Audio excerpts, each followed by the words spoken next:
Yo, episode 26, Lock Up Podcast. We're back. French Grand Prix.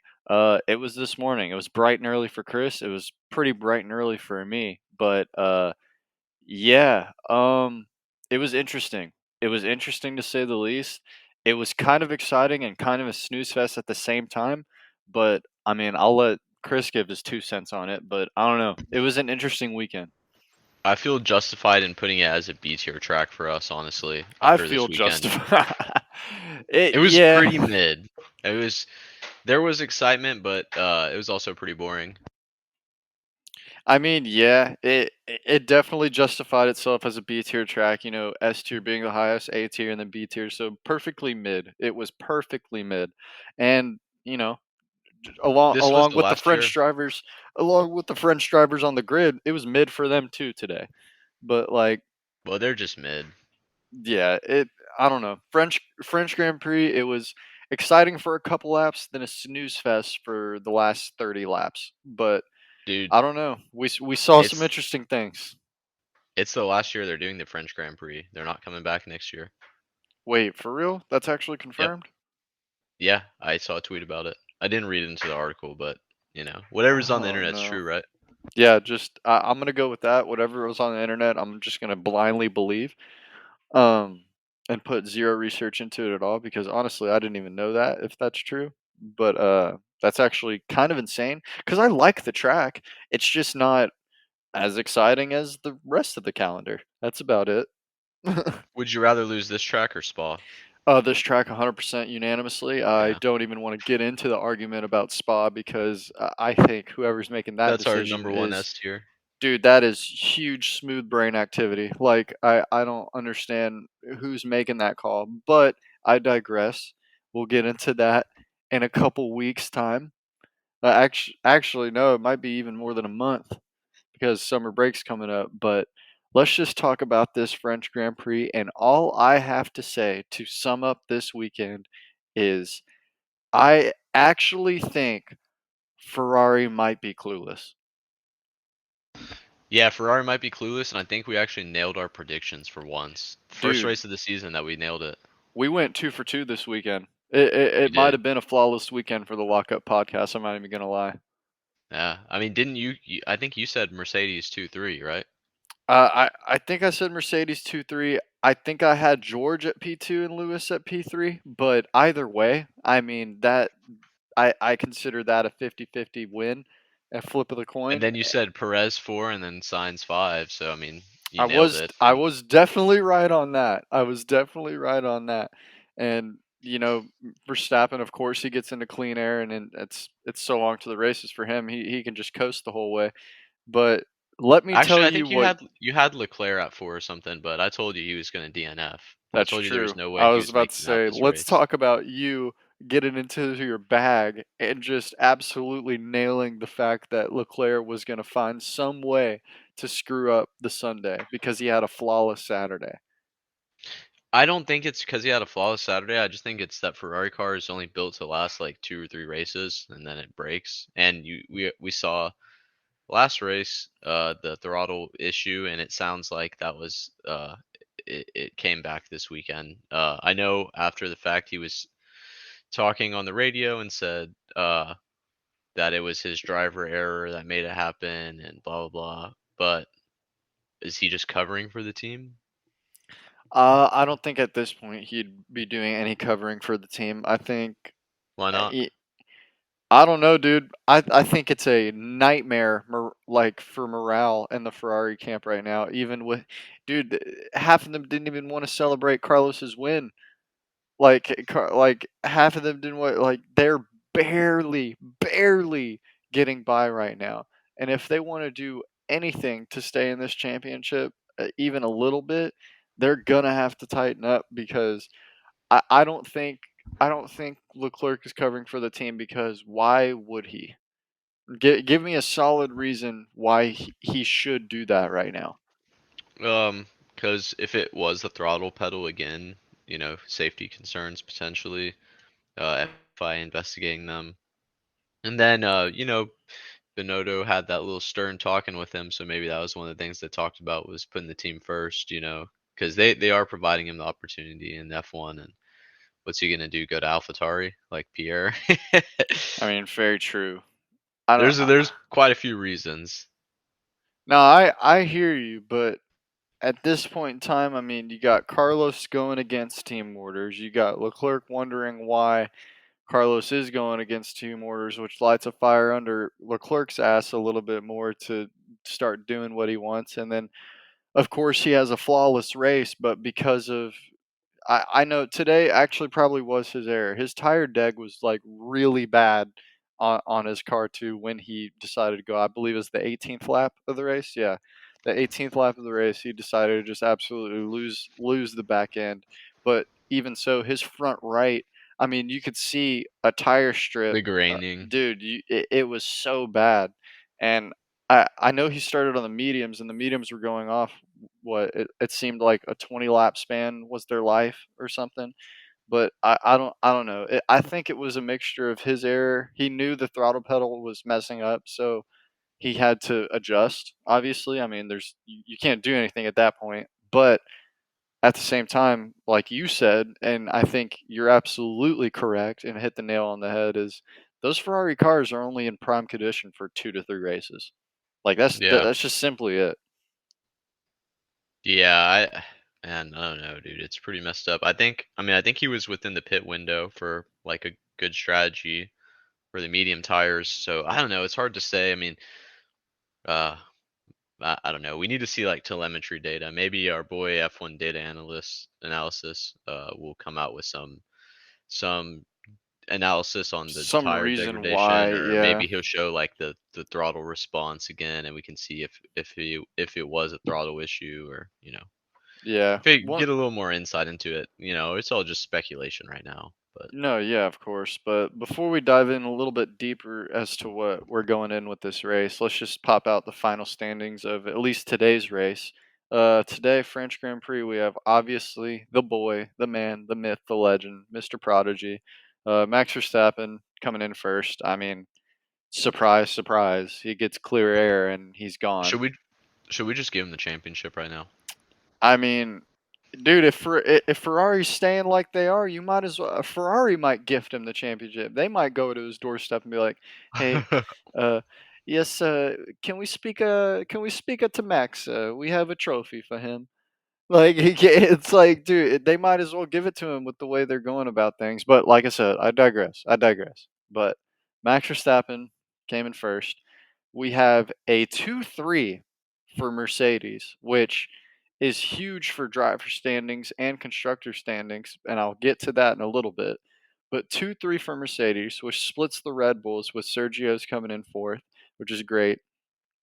Carlos Sainz, shout out to him because he started in P19 and got all the way to P5, which could have been better. Lo and behold, freaking unsafe release of his Ferrari in the pits, which we'll get to that too.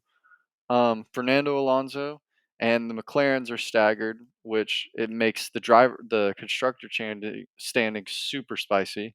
We have a lead chains right there. And then Stroll finishing out the points with him and Vettel battling at the very end. And I believe Vettel made a little bit of contact with him at the end. But that's the He top gave 10 him a that little runs out. kiss, He gave and he gave him bumper. a little love tap on the ass, dude. He said, "Get on with it, Stroll."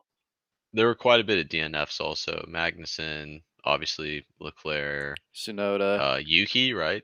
Yeah, Yeah, Yuki Zhou Guan Yu and at the then end. Latifi spun out again. So Yeah, I mean, rare. Latifi's back into form.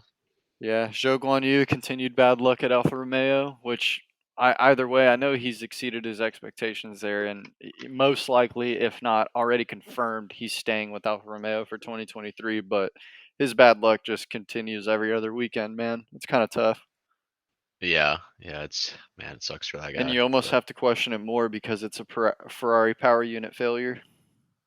I mean, it is what it is. Yeah, Spoken and like a Ferrari fan this year. we got the driver standings. Max is clearly taken off with it. 233 points. He's up 53 points now on Leclerc, who's in second place with 170.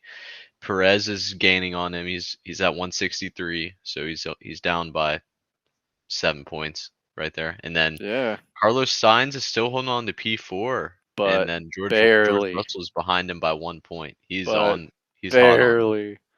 George barely hanging Russell's on. coming for that P4, and I mean, like we said, man, if Leclerc's Ferrari isn't back in action this next coming up week for the Hungary Grand Prix, like I don't, I see Perez taking that second spot, and I see Red Bull being number one in constructors and 1, 2 in driver standings. I see that to carry out the rest of the season if Leclerc keeps doing this. Which this weekend, it seems bad on his part, but this weekend actually is the only one that's been his fault.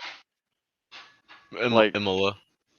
okay, yeah, Imola, yeah, I do agree. He was just pushing too hard If and this he weekend lost is his focus. fault, I think he's covering. I don't think Leclerc made a mistake there. I think he's too good for that, but we'll see. We'll see what comes out about I hope you know I'm clipping that and posting that hot take. it. I'm finding some Ferrari group that's loyal as hell to the Tafasi, and I'm posting that clip. There you go. Let me I know. I said it. I'm in the gang, dude. I'll ride or die. don't know, man. That the Alpine's finishing. We'll get to that, but no, you with the driver standings right now, it's getting spicy for P2, and it's getting spicy for P3 or P4. It's a battle between 2 and 3. It's a battle between 4 and 5 right now because Russell looks like he could definitely if Signs keeps getting the lemon car and keep getting put. I feel like he has the odds stacked against him every single race and has to like unscrew up what Ferrari did. Yep. And then constructors, like you said, Red Bull, they're just stealing the show right here. Almost 400 points now. Ferrari's barely above 300. Mercedes is catching up to them. Mercedes is probably going to pass Ferrari before the season's over. Let's be honest. I mean, yeah, because of Mercedes is the only one keeping him in the constructor standings because of their consistency. And then you have, I mean, can we talk about the gap between 3 and 4? How is Yeah, that even it's real? huge. Huge. 270 points for three Mercedes and then 93 points for Alpine. I mean, that just goes to show that one, obviously the teams with the biggest budget cap. It looks like the whole 2010s again now because it's constantly Red Bull, Ferrari, Mercedes, or Mercedes, Red Bull, Ferrari, or Ferrari, Red Bull. I mean, those three teams are just in a class of their own right now. McLaren was competing there last year and the year before, but I mean, we'll talk about their shit box here pretty soon because this was not a track that catered to them, not even a little bit. They couldn't even put up a fight today. But we have a stand exchange with Alpine finally taking that P4 spot, and that's a little worrisome for McLaren because that's now 2 years in a row they've digressed a position. They went from Yeah. P3 to P4, now P4 to P5. Mm, I didn't even think about it like that. Yeah, they're definitely going in the wrong direction. Yeah, and if they want to keep all them sponsors that they have on their car, they're gonna have to turn that around. They're gonna have to reclaim that P4 at least, and then make some sort of leap to P3, but that's not happening unless the Mercedes just stops participating for the rest of the year. That's not happening. Can we talk about Haas going from P10 last season at the end to P7 right now? Yes. We talk about how act like that's almost kind of like a miracle because at the start of this season they were not looking like that was going to happen. I mean, they look good on the first race. Oh no, I It's like, mean before going into the first race, before oh all the yeah. news came Oh, out. dude, they didn't even know who their second driver was. Brother, it looked like it was going to be another year of that Haas should be in the position Aston Martin's in right now. Hot take: if Magnussen didn't go to Haas, I don't think Mick would have any points right now. Really? Yeah, because I don't think that him driving with Mazepin would really push him to like get better as a driver. Yeah, because he'd never have to worry about his teammate out qualifying him every It, weekend. exactly, yeah. He would just be like la da da da da, and then Mazepin's not gonna have a great first race. Let's be honest. No, hell no, he's not. Like, and that's not even trying to go off of recency bias or anything like that. He literally looked like he was physically unable to get comfortable in an F1 car. It looked like he didn't even know how to drive one. So it's like I wouldn't have trusted him again in a new developed car to try to learn it again and drive with the rest of the grid on there because Jesus, man, it's easy for us to sit here and say he's going to be ass, but I actually do truly think that he was going to be ass again. And having Kevin on that team, one, not only brings back familiarity with the team because they had him before and it was comfortable. He took a year break and came back under extremely weird circumstances, but he came back. But Haas is looking like a force. The problem is that I just don't want them to get comfortable or complacent. That's it. I just don't want them to do that. They didn't look good this weekend. They didn't. It was a little bit of lackluster. They didn't really have a strong pace at all. I'm gonna keep it Yeah, real. yeah. And then what's it was Mick that got spinalled by is it Zhou Guan Yu, right? Or was that Magnussen? I don't know. Not Actually, a yeah, great I think weekend it was for them. Joe Gardner. Yeah, Yeah, no, but was it Mick that got spun by him? it was Mick. It was Mick Okay. 100% because he's on Yeah. his villain era, and I made a comment during the race of he got spun. Now he's just gonna be hugely pissed because it wasn't his fault. And they also pitted before the safety car, so they kind of got hosed on the pit strategy, and Yeah, everyone they got to pitted at distribute. lap 9, bro. They pitted Yeah, at they Magnussen pitted at lap 9. I'm not sure what the strat was. What like that? I mean, they definitely like sought help from the Ferrari handbook on that one yeah because I didn't. they called Ferrari. They said, "What do we what do?" And they said, What do? pit now, box box. Wait, no, Box stay box. out." Stay out. Stay out. Oh So no, we already dude. boxed them both. But hey, you said earlier, you said that how like there's a clear gap between the top three. The gap between those teams is starting to close now with Mercedes. They're able to outperform the secondary drivers on the teams, but not quite ready to battle with Verstappen yet. I would say Yeah, Leclerc, but I would Leclerc's say just gonna Leclerc, but yeah, you're right. You're you got to finish. you got to finish the race, and on their best days, Max and Leclerc are in a league of their own. It is them two and the rest of the grid. But you're right. The Mercedes, their whole team with George and Lewis and Toto behind them and all that stuff, especially with Toto saying you really got to push. George is still they're confident and George still attacking Perez at the end of the race, which I'm gonna get to his restart after the virtual safety car. It was beautiful, but caught Perez literally napping. Um, but you're right, it's the continued consistency from Mercedes because there hasn't been a single weekend minus I believe it was the British Grand Prix, obviously, with George getting out of the car, checking on Joe on you, and then him DNFing. So minus that, there hasn't been a single weekend where Mercedes hasn't found the best out of their situation. They've always been, oh yeah, Ferrari won the race, or Max won the race, or this, that, and the other. But there's always and the Mercedes is right there. It's the 3, 4, 5 to 6. That's where Mercedes has lived, and right now it's the only thing keeping him in this P2 chase. Because I mean, we're looking at it now. P2 is a very, very real possibility with how they're racing right now and how Yeah, Ferrari's doing. let's talk about Lewis. He had a big start to the race. Like he jumped Dude, all the way up to third place right off the rip. now are we going to go ahead and credit Lewis's big start to him just having a phenomenal start, or Lando absolutely botching his start? I mean, And he was ahead of Lando though, oh, so that's true. It was Hamilton, Lando, then Russell. whatever Yeah, happens behind him doesn't matter. you're correct. You're correct. I totally messed that up. You're correct. It was like that. So no, yeah, he had a great start. He actually had a yeah, it was a wonderful start because Leclerc had an awesome start, which didn't even matter. He did, yeah. Verstappen was gonna catch him even before the wreck anyway. And really, the pit timing for Verstappen worked out beautifully because he pitted on the lap Leclerc decided to push with those tires and wreck anyway. So, if anything, Red Bull saw into the future, called it in, and made sure he was already pitted before he even wrecked. So, that was just It beautiful timing. it was funny because they were talking about how the undercut would be so powerful this race, and then Red Bull goes, "Yep, pit now," and then Ferrari, they were like, yeah, the tire degradation's a lot worse than we want, but keep pushing, Charles. Okay, sure. Yeah, keep pushing, bro. You know, we can see your tire being ripped apart from the pit wall, but keep pushing for 2 more laps, then we'll be in our window. I don't get that at all. I do not get that at all. Lewis Hamilton's start was beautiful. George Russell's start was beautiful. I will tell you this though. Fernando Alonso's start was masterclass. Oh yeah, It yeah. was stupid good. To get past that McLaren, to get past George Russell, to get past that whole little shenanigans and be in P4, basically no P5.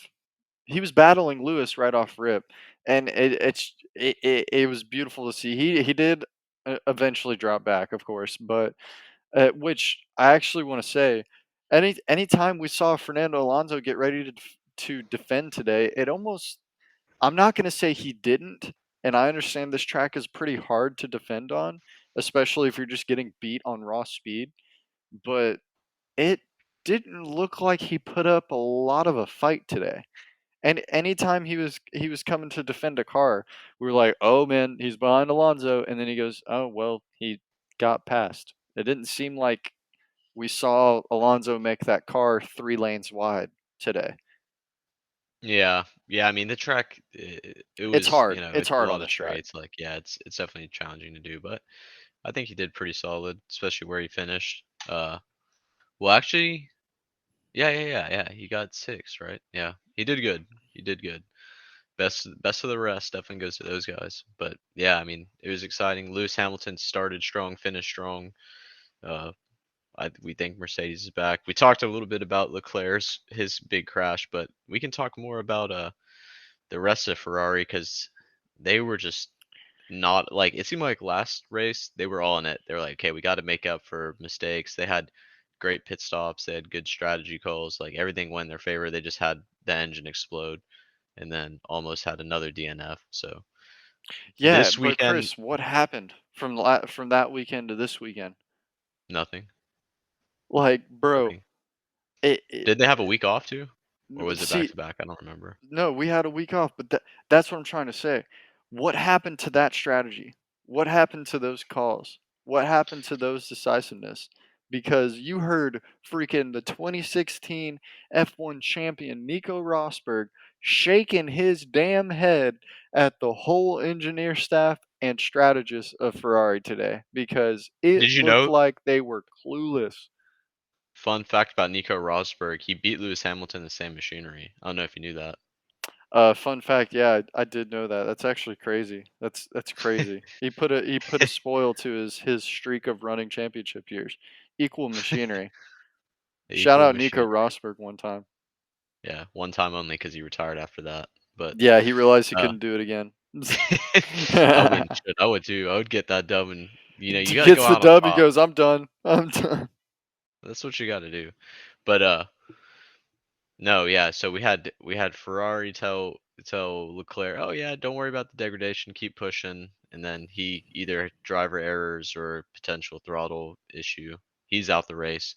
Now you got Carlos Sainz, who has been faster all weekend, mind you. Is he their number one driver now? I saw you write that in the notes, and I was like, "This man wants to start some arguments today."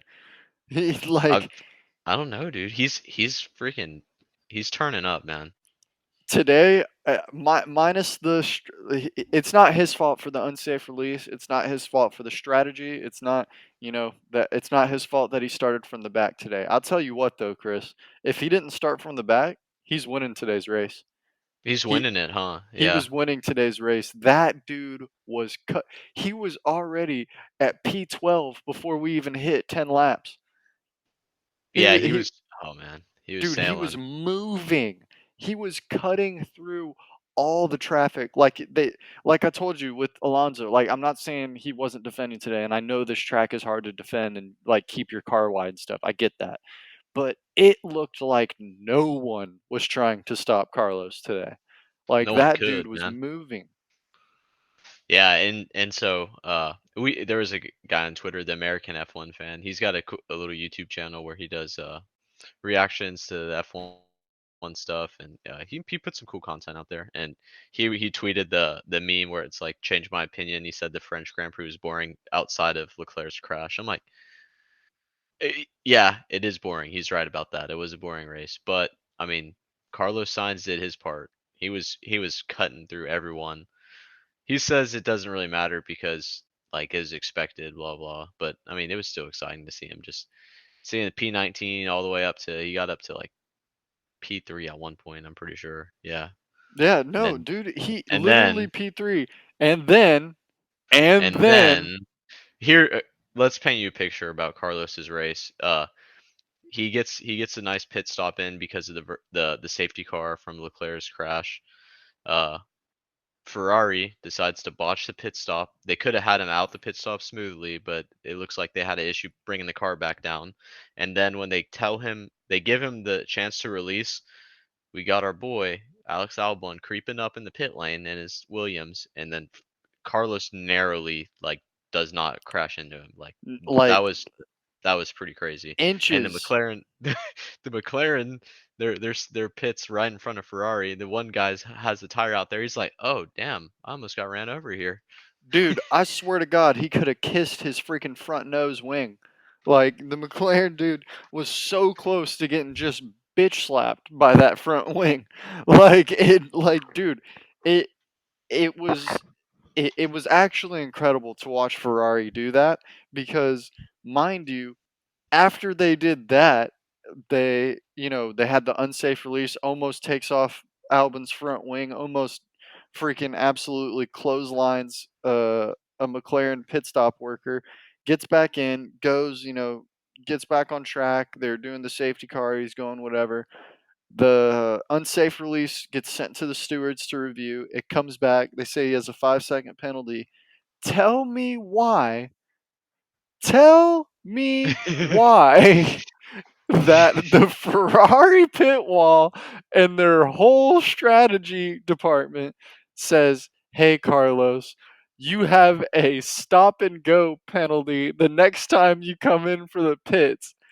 Carlos then responds, says, "No, it's not a stop and go. It's just a 5-second penalty." And now the Ferrari pit wall is trying to put Einstein's equations for general relativity together in their head because they don't understand where that information came from or why they just relayed it to their freaking driver and why the driver in the middle of a Grand Prix is telling his own team what the rules are. He said, What "No, the it's a five hell? second penalty." They go, "Yeah, yeah, you're right, you're right." Like, Yeah, dude, what yeah, is wrong okay. with them? What they wanted them to box to do stop and go? Like what? Christopher, imagine if they did that. Imagine if he came in, held them for 5 seconds, then worked on the car and went, and then after we're like, "Oh, it is our mistake. It was not the stop and go Well, penalty." I'm pretty sure they did do the 5 second stop and go whenever he came into pit at the end of the race. But they didn't have to. He didn't have to pit because here we go. Even for Yeah, Ferrari, again, pile it on. yeah. So then the race is going. We're saying Carlos, he's just flying past everyone. He catches up all the way to where he's in fourth place. He passed George Russell. He's behind Perez right now, and he's hot on his heels. And they're like, Ferrari goes, maybe we should pit, but no, you should try to pass Perez first, see if you can do it. He's like, okay. So they're like, yeah, stay out, go race. And then Carlos Sainz, do. He's flying, man. He's wheel to wheel. We got Super Mario music going. He's wheel to wheel with Sergio Perez, and then they radio in, pit now. What? What? Literally He pushing. He literally asked them what. he overtakes Perez and then they box him. He's in third place and he could have kept going. There was what 10 laps to go on and he was on the mediums. I mean, maybe the tires wouldn't have made it, but I think they should have risked it His and raw just pay, did he it. could have managed it. He could have freaking managed it. Like He could have he managed already it. had the 5-second penalty. Oh yeah, let's go ahead and pit him after he gained all this ground. Lets 3 other people pass him now and has still 5 seconds on him, and now he has to go past them. Like Yeah, so he pits, they do the stop and go there. He comes out pretty far behind. Dude, you have He, Crofty and Brundle, like Martin Brundle in the booth saying, "Why are they doing that?" yeah, why were they doing that? And then Carlos makes the way to P5. They could have had a P3 easily if they didn't Ferrari around, but uh, they settled for P5. And they said earlier they weren't ready to compete for the world championship, and they've definitely solidified it with They're this weekend's showing it. strategy. They're for sure showing it, Chris. And Yeah, like you just said, they're just in their race strategy. Yeah, we have no interest of chasing the championship this year. Yeah, got it. Confirmed. Yep, I totally get it. confirmed. Because Box, stay holy out hell, again. man. Like today, literally today, I don't think you even have a race debrief within the team because you just got to chalk it up of, hey guys, we didn't do anything right this weekend. We didn't do anything right this Sunday. Maybe they did something right Saturday. Maybe they had a good practice Friday. But Sunday, today, on both driver accounts, minus Leclerc's incident because yeah, he does take the blame for that, so I'll give you that. But he was adjusting and battling just stuff on the car that shouldn't be failing. And if he's covering for you, then I don't want to hear a single thing come out of Ferrari news today. I don't want to go on Twitter and go to the Scuderia Ferrari news page and see anything coming out from Benito, from Carlos, from Leclerc. I just want y'all to put y'all's heads down and get back to winning Grand Prix like comfortably because damn, like Chris can't even put his faith in you anymore. Yeah, you just go out there, and it's kind of like being a Houston Texans fan in football. You Oh, guys, you just expect them to not do well, and when they do good, you're pleasantly surprised. And when they do bad, you go, "Yeah, that's about what I thought." yeah, that's about what I thought. But, Yeah. I do want to close the book on the Ferrari drama because, dude, it feels like every weekend we're talking shit about them. And at this point, like you just said, if they do something great, you're stoked. If they do something like they just displayed today, you're like, yeah, well, Ferrari's gonna Ferrari. But So the question is, when do they cut ties with their team principal? What do they do? What do they do to oh man, salvage their strategy? Because it's pretty clear that their strategy and they just don't have what it takes. They don't know what they're doing. I'm So not gonna lie. A lot of Ferrari's mishaps, it hasn't come from the drivers. Today alone, minus Imola, today alone has been now. Well, I will take back a little bit because after Carlos extended for another 2 more years, he did have a rough patch of like 2 or 3 races of just him just pushing either way too hard or not enough and just not finding comfortability in the car. Which now he's coming into form, but I don't know. I actually do agree with you and think the problem at Ferrari is internal. It's not the drivers. It's not really the team in the bigger picture. It's just the choices they're making. I guess the mentality of the team principal isn't there. Of we got to win now, which I think their winning window is now and not 2, 3, 4 years from now. I think it is right now. But I don't know, man. Whatever they're doing is not it. I mean, you can see their weakest points are A, their reliability, Yep. and B, their strategies. And their pit stops aren't There's anything go. strategies, but it's the execution of those strategies as well. Like Yeah, it's they it's the indecision. They don't know what they're doing. Like they can't even relay proper penalty orders to their driver. and that's their job. That's their only job. Yeah, That's what's crazy but about it. I don't know. They have to figure something out. They got to make a big change, honestly. And I mean, they nailed it on the driver selection. Like, hats off to those guys. Like Carlos is he's really killing it right now.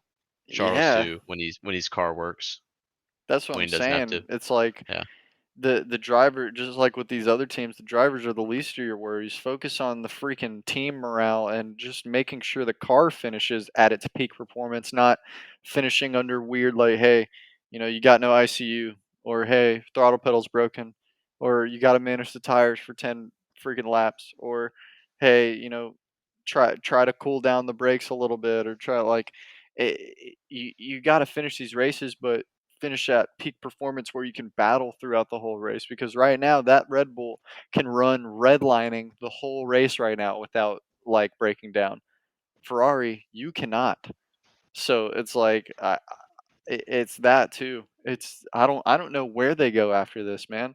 I don't know if it's a matter of Leclerc jumping ship and him finding a new home, or if it's keep the driver line up, which I agree with, and do some internal changes. I wouldn't be upset if Leclerc went to Mercedes. Just saying. But let's do a little George Russell time because that dude was on one today.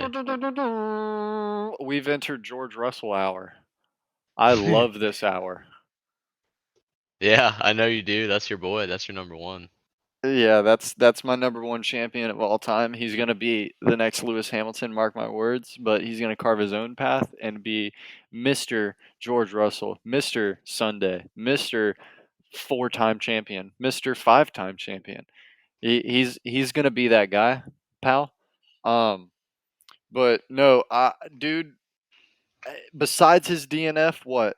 That's now every single race it's been P5 or higher.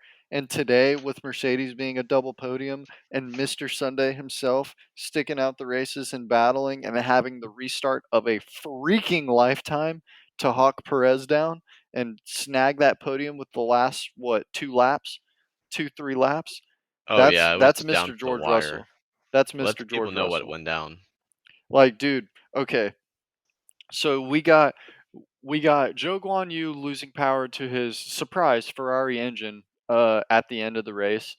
I think it was 53 laps total. It happened on lap 47 or 46, and I was sitting there screaming on Discord, like, are we really going to have the snooze fest of this race end on a virtual safety car? At first, I thought it was going to be a full safety car because his car was still on the track and it wasn't pulled off. So I was like, oh man, seriously? So now we have a virtual safety car. I'm like, all right, groups everybody up. I can get behind this. We got George Russell P4. We got Sergio Perez P3. Hamilton has stuck it out the whole race and found himself in P2 with Verstappen with a huge gap in between them. You know, that came small, whatever. Verstappen's going to pull away. That's cool. Now, lo and behold, we're getting ready to restart, and we get on lap, I believe it's 49 going into 50, and we see the virtual safety car. It says virtual safety car ending. And we see George Russell start creeping up on the prowl behind Mr. Checo. And all of a sudden, right when it flashed green restart, it almost looked like George knew exactly when that thing was going to turn green. Because right when it turned green, Sergio Perez is doing his little swivel to keep heating his tires. And George Russell pounces and absolutely immediately takes P3 right off the restart and caught Sergio Perez napping. And I could see and feel Christian Horner throwing up his hands, going, "What are we doing?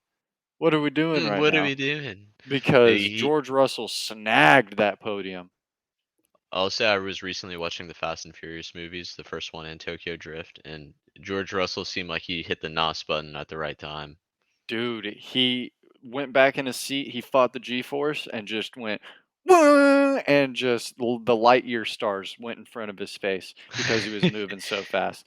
Like, dude, that restart was beautiful. And even before that, George was worried if he could even catch him, and Toto's in his ear going, "No, you got this. Keep pushing. Your tires are great. Car looks good. He's in trouble. His tire degradation is bad. So all you got to do is wait that out and keep pushing." And he goes, "Nah, screw that. I got him on the restart." Dude, I loved it. George Russell literally has been in form all freaking season. Now imagine if he had the Mercedes he does now at the start. That would have been Oh wonderful. man. Oh buddy. My prediction would have looked good.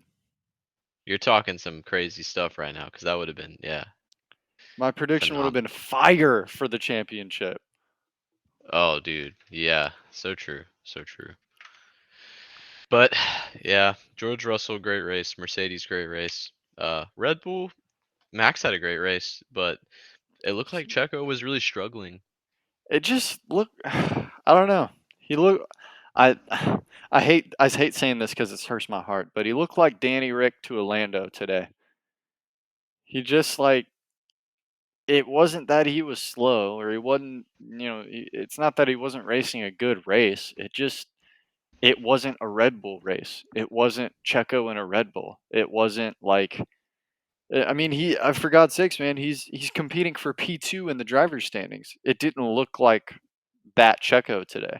I don't know It didn't. why, but it didn't. I don't know if it's the car. I don't know. I didn't watch his press conference after.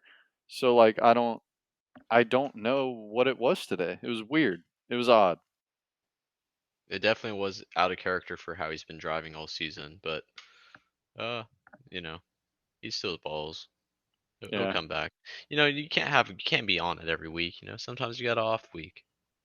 I don't know. Max rivals that argument a little bit. But Monaco, he wasn't really on it. That's true. That's true. Man, Monaco, nobody's on it. I think it's just the guy that makes the Leclerc was least on it. mistakes. Yeah, I guess you're right until his car freaking failed.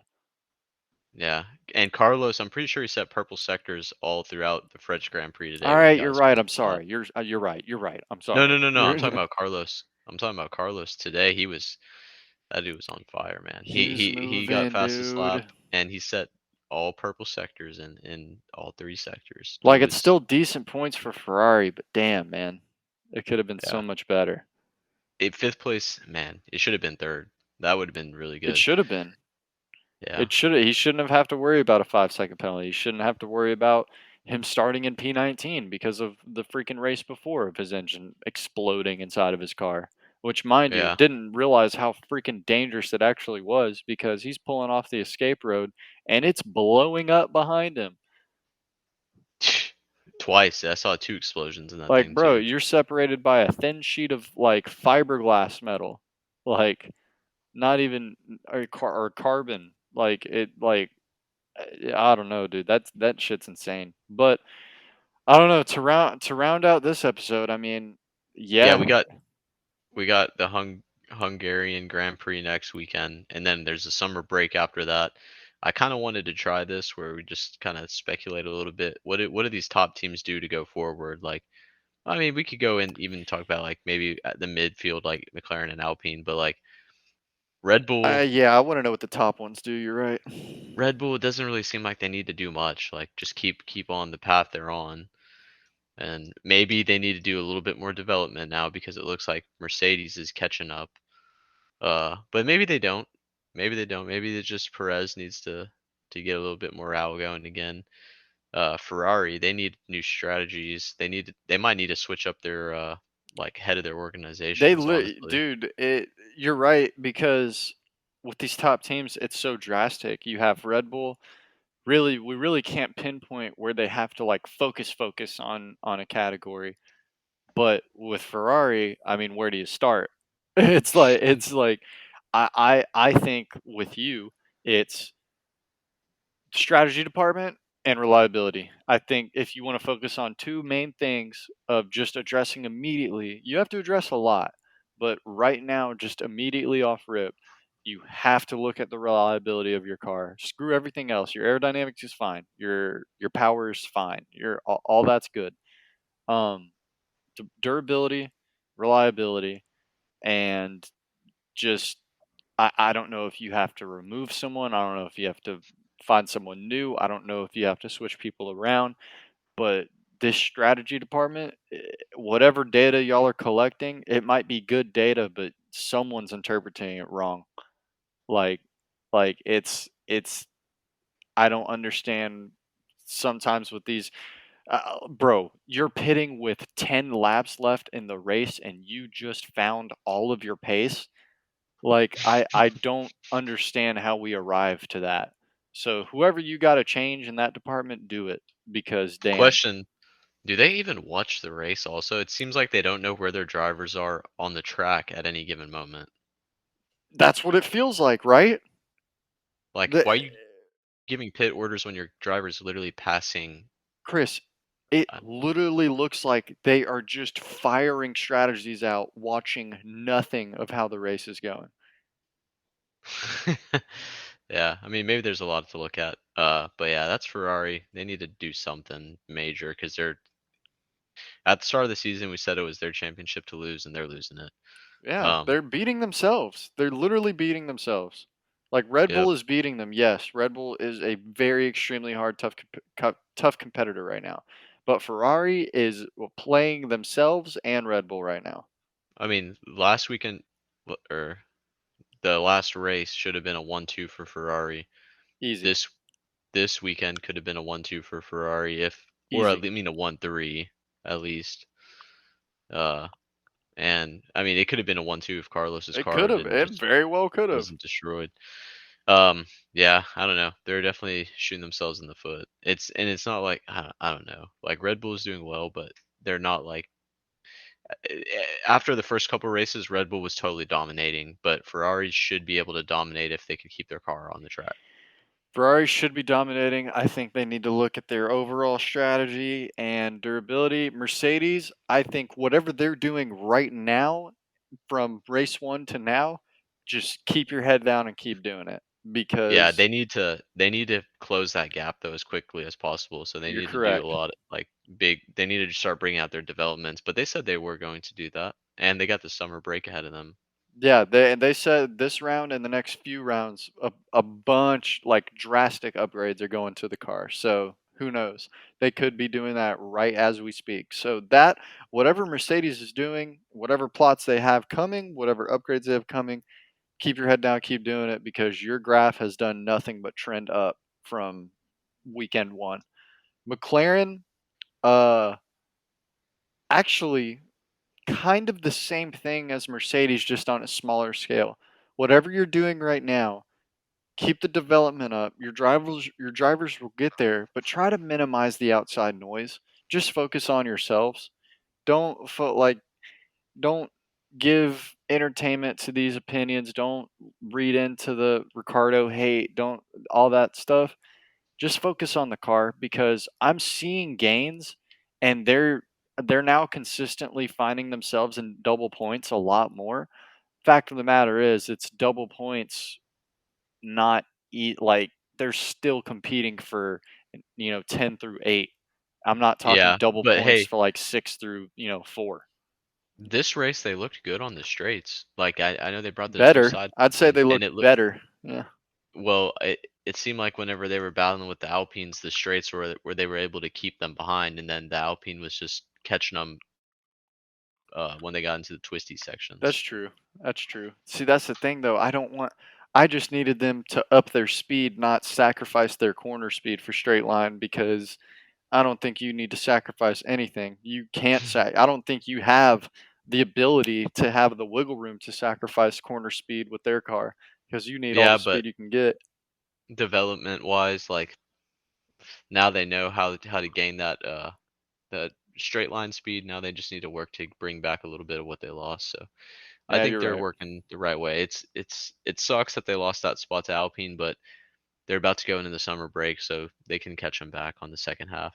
This will be their true test to the team if they can turn it around for a midseason break and really fire on all cylinders and get this going. But yeah, that was the French Grand Prix, man. How do we feel about it overall? Uh, it was a mid race. Yeah, it wasn't the best. After being spoiled with, Silverstone and the Canada GP and having two back-to-back bangers like that, it was hard. It was yeah, dude. Yeah, remembering those races were I so mean, good. the last race was really good too. The last race was really good. It We we've had been three spoiled. really good ones in a row. Yeah, so I guess we were due for a stinker, and what better track to do it than the French Grand Prix because it's just nothing but long straights and long chicanes. It's flat out damn near 3/4 of the track. So that's you know what a way to end it. But we have the Hungarian GP coming up next. Last year's winner Esteban Ocon by a freaking miracle. The freaking planets aligned. That's not happening again this year. No slight to him, but he was right where he needed to be today. Let's see. Let me see the final standings for Ogun. Yep, 8 P8 to P12. That makes total sense. Uh, but yeah, Hungary Grand Prix next weekend. That'll be the day I leave for vacation. I'm going on vacation for a weekend, but your boy Oh. your boy has the whole suite to himself Sunday, and I'll be chilling watching the race, and I'll have a whole office ready to go to record and do everything. So I'll be I'm racing. I'm going yeah, to my own yeah, race weekend. Chris has his own race weekend. Tell him a little bit about that. Like low key spit about that because that's fire. Yeah, I'm gonna do a little bit of rallycross racing up here in the beautiful Pacific Northwest. So I got my mentoring in the stock all-wheel drive category. I got my beautiful little Subaru back up and running, and trying to treat her right. Had to restore her, and we'll see what we can do. I watched a clip. I'm not gonna lie. I was spectating some, getting a little track preview from last year, and was watching some of the competition. And honestly, if that's what I'm going up against, I might just have to smoke them. Oh shit, But dude. also, I will caveat, it's my second month driving manual transmission, so I could be totally full of myself and absolutely do bad, but I'm feeling optimistic about it. Nah, hell no. I believe you're gonna do great. He's gonna get hella GoPro footage. It's gonna be awesome. I'm actually so stoked that he's entering into his own little race weekend, and he sent me the preview too, and that track looks so sick. And the guy driving it, yeah, he's lost. But that that that's gonna be so sick. But we have a busy weekend coming up. I'm gonna be traveling. Chris is gonna be racing his own race weekend. On top of that, we're gonna have our race predictions for the Hungry come out on Thursday at 2 p.m. We're gonna have our post race come out that Monday morning at probably 11 a.m. or Mm, noon I central. I think that race recap's probably gonna be a little bit delayed because I'll be busy all Sunday. That's But true. we have Actually, we might have a come out big late break coming Monday. up. Yeah. We got a big break coming up, so whatever. Oh yeah, we're if y'all could, I'm gonna start posting this everywhere, and I'll probably do a poll on Twitter for this mid break. If we can get some content ideas, we'll do those, and we'll try to do something bigger and fresh on our YouTube A for the driver tier midsummer list break. question mark? Oh shit, we got to get that going. But yeah, that was episode 26, Lockup Podcast. Follow us on Twitter at TLUPF1, all caps. Anchor.fm / the Lockup Podcast for all your audio needs. And yeah, we'll see y'all next week. Later. See y'all.